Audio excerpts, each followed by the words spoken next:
old widow everyone ignored. Why would an entire biker club suddenly start parking their motorcycles on the same quiet street every evening? The neighbors didn't understand it at first. Engines rumbling, leather vests covered in patches, dozens of bikers sitting calmly along the curb like silent guards. But the story didn't start with them. It started with an old widow named Margaret Collins, a woman most of the neighborhood ignored. A woman who had been calling the police again and again for help, but no one took her seriously. Until one biker stopped to help her carry a bag of groceries. And once he heard her story, everything changed. Before we get into this powerful story, take a second to support the channel. If you enjoy emotional stories about courage, kindness, and unexpected heroes, make sure to subscribe to Hidden Heroes. Here we share real moments that remind us that sometimes the strongest protectors are the people you least expect.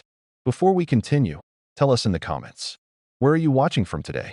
Our Hidden Heroes community spans the world, and it's always amazing to see where these stories reach. Now let's go back to the quiet street where an elderly woman had been asking for help, and no one was listening. Margaret Collins had lived on Willow Street for almost 50 years. When she first moved there, the street had been full of life. Children played in front yards. Neighbors borrowed sugar from each other. Her husband Robert used to mow the lawn on Saturday mornings while she watered flowers by the porch. Back then, Margaret never imagined the street would one day feel so lonely. Robert had passed away 9 years earlier. A sudden heart attack. One moment he was laughing at breakfast, the next he was gone. After that day, the house felt quieter than Margaret ever thought possible. Her children had moved to other states long ago. Phone calls came once in a while. Holiday cards arrived every December. But day-to-day life belonged to Margaret alone. At 78 years old, she moved slowly, leaning on a worn wooden cane Robert had once carved for her. But she was still determined to remain in the house they had shared. It was the last place where she felt close to him. Over the years, Willow Street slowly changed. Old families moved away. New renters came and went. Some were friendly. Others barely acknowledged Margaret's existence. But 3 houses down lived a group of young men who had moved in about a year earlier. At first they seemed harmless. Loud music sometimes. Late-night laughter. But soon their behavior started to cross lines. Cars parked across Margaret's driveway. Trash thrown into her yard. Occasionally, someone knocking on her door late at night and running away. At first she ignored it. Young people sometimes made bad choices. But the incidents slowly became worse. One morning, she woke to find her mailbox knocked over. Another evening, someone shouted insults at her from the sidewalk. Once she even saw one of them throw a bottle toward her garden. Margaret called the police. The officer who responded listened politely. But after a short conversation with the young men, he returned to Margaret's porch. "They say they didn't do anything, ma'am." Margaret tried to explain. "They've been harassing me for months." The officer sighed gently. "It might just be a misunderstanding." And then he left. Over the next 6 months, Margaret called the police 4 more times. Every time something happened. Every time she felt frightened. And every time the result was the same. Officers came, talked briefly to the young men, and then left.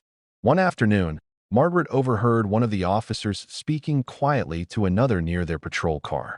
"It's probably just an old woman being paranoid." Those words hurt more than anything the neighbors had done. Margaret stopped calling after that. She felt invisible. One Tuesday afternoon, Margaret walked slowly out of the small grocery store 2 blocks away.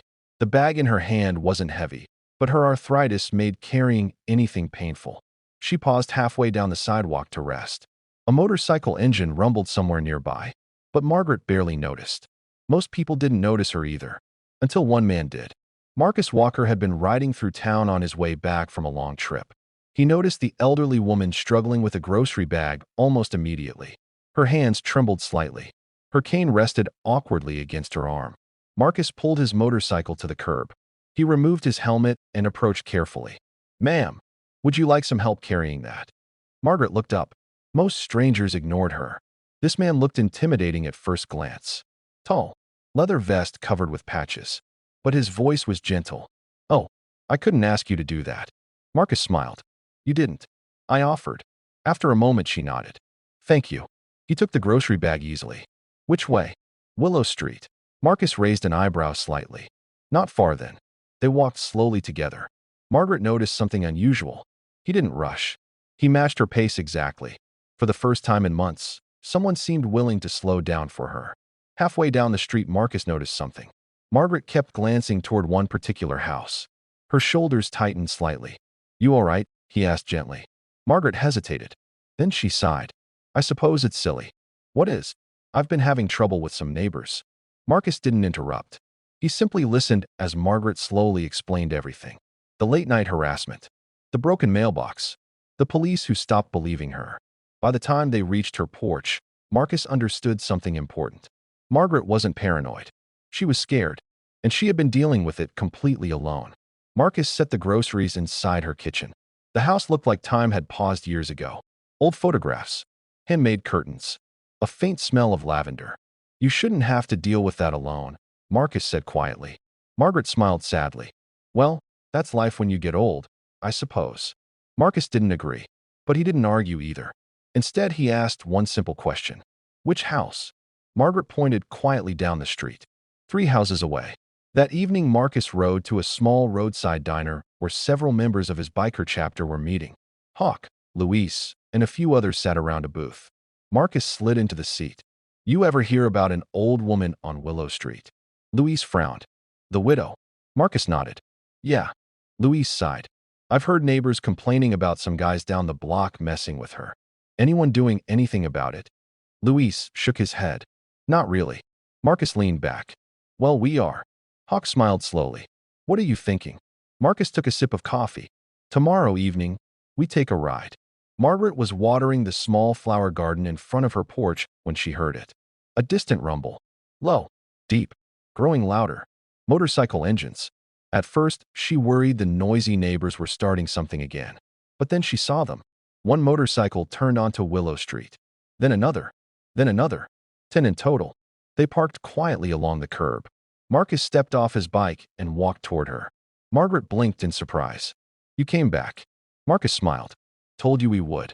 Behind him, the other bikers leaned casually against their motorcycles. Watching. Not aggressive. Just present. The young men down the street stepped outside their house, clearly confused by the sudden arrival. Marcus didn't even look at them. Instead, he spoke to Margaret.